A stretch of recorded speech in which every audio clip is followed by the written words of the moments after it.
రోజుకు 100 బ్లౌజులైనా ఈజీగా కట్ చేసుకునే విధానాన్ని ఈరోజు మనం ఈ వీడియోలో అనేది చూసేద్దామండి. వీడియో అనేది ఎక్కడ స్కిప్ చేయకుండా చూడండి.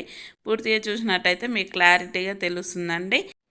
Welcome to Lakshmi fashions. మన వీడియోలో ఎవరన్నా కొత్తగా చూస్తున్నట్టయితే సబ్స్క్రైబ్ చేసుకొని లైక్ చేసి షేర్ చేయండి. మన ఛానల్ని కొంచెం సపోర్ట్ చేయండి. ఒక కస్టమర్ ఒక 10 బ్లౌజులు తీసుకొచ్చారనుకోండి, అది మీరు ఎలా కట్ చేస్తారని తెలీదు. నేనైతే ఇలా కట్ చేస్తానండి. ఒక ఆది బ్లౌజ్ తీసుకొని ఫస్ట్ మెజర్మెంట్ అనేది ఒక బ్లౌజ్కి కట్ చేసుకుంటాను. కరెక్ట్గా మెజర్మెంట్ వచ్చేటట్టు చూసి ఒక బ్లౌజ్కి అనేది కట్ చేసుకుంటానండి. కట్ చేసుకున్న తర్వాత నేను ఒక 5 బ్లౌజుల 6 బ్లౌజుల మీరు ఎన్ని బ్లౌజులు కట్ చేయగలుగుతారు, ఎంత థిక్నెస్ ఉండి కట్ చేయగలుగుతారు అనే దాన్ని బట్టి కట్ చేసుకోండి. నేనైతే ఒక 4 బ్లౌజులు అనేది కట్ చేస్తాను.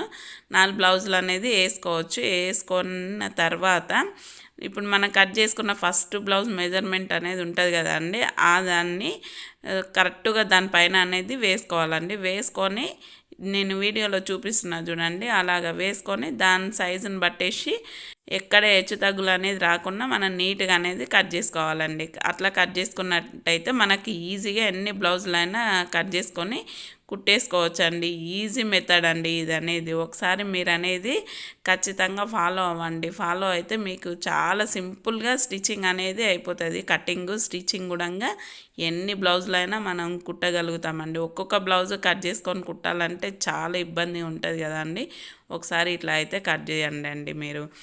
మీరు కట్ చేసి నాకు ఎట్లా అనేది కామెంట్ చేయండి. చాలా ఈజీగా అనేది అయిపోతుంది. బయట ఎక్కడ వెళ్ళి జాబ్ చేసుకునే అవకాశం లేదు. ఇంట్లో ఉండే ఏదో ఒక వర్క్ అనేది చేసుకోవాలనుకున్న వాళ్ళకి టైలరింగ్ అనేది ఒక మంచి ఆప్షన్ అండి. మీరైతే టైలరింగ్ అనేది ఎంచుకోవచ్చు. ఈజీగా స్టిచ్చింగ్ చేసుకోవచ్చు. మీ బ్లౌజులే స్టిచ్చింగ్ చేసుకోవడం కాక వేరే వాళ్ళ బ్లౌజులు కూడా చేసుకోవచ్చు అండి. మీకు ఇంట్రెస్ట్ ఉంటే ఒకసారి స్టిచ్చింగ్ వైపు అనేది అడిగేయండి. చాలా బాగుంటుందండి. ఇప్పుడు మీ ట్రైనింగ్ కూడా ఎక్కడ పోవాల్సిన అవసరం లేదు. యూట్యూబ్ చూసే నేర్చుకోవచ్చండి. ఇంట్లో ఉండే ఈజీగా పిల్లలు స్కూల్కి వెళ్ళిన తర్వాత ఏం చేయాలో అర్థం కాకపోతే ఇలాంటివి అనేది చేసుకోండి. టైలరింగ్ అనే కదండి, చాలా ఆప్షన్స్ అనేది ఉన్నాయండి. మనకి ఏది ఇంట్రెస్ట్ ఉంటే ఆ ఆప్షన్కి అనేది మీరు వెళ్ళిపోవచ్చండి. నాకైతే టైలరింగ్ అనేది ఈజీ ఆప్షన్ అని అనిపించింది. ఎందుకంటే ఇంట్లో పని మొత్తం చేసుకోవచ్చు, పిల్లలకు అనేది మొత్తం చూసుకోవచ్చు. చూసుకున్న తర్వాత మనకు టైం ఉన్న ఆ కొద్ది గంటల్లోనే టైలరింగ్ అనేది చేసుకోవచ్చు అండి. మనకంటూ జడ్జ్ చేసే వాళ్ళు ఎవ్వరు ఉండరండి. మనకు పాసిబుల్ అయినంత వరకే స్టిచ్చింగ్ అనేది చేసుకోవచ్చు. రోజు ఒక బ్లౌజ్ పాసిబుల్ అవుతుందా, 2 బ్లౌజులు పాసిబుల్ అవుతుందా, అలాగే స్టిచ్చింగ్ అనేది చేసుకోవచ్చు అండి. ఏ టెన్షన్ అనేది ఉండదండి. కస్టమర్స్కి నీట్గా స్టిచ్చింగ్ చేసి పర్ఫెక్ట్గా ఇచ్చినామంటే ప్రాబ్లమే ఉండదండి. అందులో బయట వెళ్ళి ఏ జాబ్ చేయాలనే టైమింగ్ అనేది ఉంటుందండి. అది 8 to 5, 9 to 6 అట్లా టైమింగ్ అనేది ఉంటుంది. మనకు అనేది పిల్లలు ఉంటారు కాబట్టి మనకు పాసిబుల్ అనేది అవ్వదండి. అందుకనే ఈజీగా స్టిచ్చింగ్ అనేది ఈజీ ఆప్షన్ అని అనిపించింది నాకు. అందుకనే నేను స్టిచ్చింగ్ అనేది ఎంచుకున్నానండి. మీరైతే రాదు అని వెనకడుగు వేయకండి. ఒకసారి ట్రై చేసి చూడండి. మీకు ట్రై చేసినట్టయితే ఖచ్చితంగా ఇది బెస్ట్ ఆప్షన్ అని అనిపిస్తుందండి. ఆడవారికి ₹1 సంపాదించినట్టయితే ఆ గౌరవం వేరు కదండి. ఎక్కడైనా సరే ఈ సమాజంలో ఆడవాళ్ళని మీరేం చేశారని అంటారు కదా అండి. చాలామంది చాలా రంగాల్లో చాలాగా ఎక్కువగానే ముందుకు వెళ్ళిపోతున్నారు. అయినా కానీ ఆడవారిని తక్కువగానే చూస్తారు ఈ రోజుల్లో.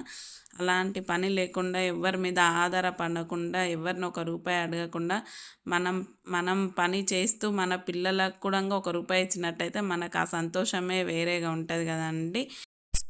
లైనింగ్కి మెయిన్ ఫ్యాబ్రిక్కి జాయిన్ చేసుకోవాలండి. మిషన్ మీద జాయిన్ చేసుకునేదానికంటే ఫెవికాల్ ఉంటుంది కదండి, ఫెవికాల్ తీసుకొని మనము మంచిగా నీట్గా సైడ్ అనేది లాస్ట్ ఎడ్జ్లు వచ్చేటట్టు అతికించుకోవాలండి. అతికించుకొని ఐరన్ చేసుకుంటే మనకు ఎక్కడ ముడతలు ఉండకుండా నీట్గా అనేది వస్తుంది. ప్లస్ మనకు ఈజీగా వర్క్ అనేది అయిపోతుందండి. స్టిచ్చింగ్ అనేది 1 అవర్లో చేసే బ్లౌజ్ స్టిచ్చింగ్ హాఫ్ అన్ అవర్లోనే అయిపోతుందండి. ఎంత ఈజీగా మనం స్టిచ్చింగ్ అనేది చేసుకోవచ్చండి. మీకు తెలిసినట్టయితే ఓకే, తెలియని వాళ్ళ కోసం నేను చెప్తున్నాను. ఇలా అనేది మీరు ఖచ్చితంగా ఒకసారి అనేది ట్రై చేయండి. వీడియో నచ్చినట్టయితే మన ఛానల్ సబ్స్క్రైబ్ చేసుకొని లైక్ చేయండి, షేర్ చేయండి. ఈ వీడియో ఇంతేనండి. బాయ్, మరి ఉంటా.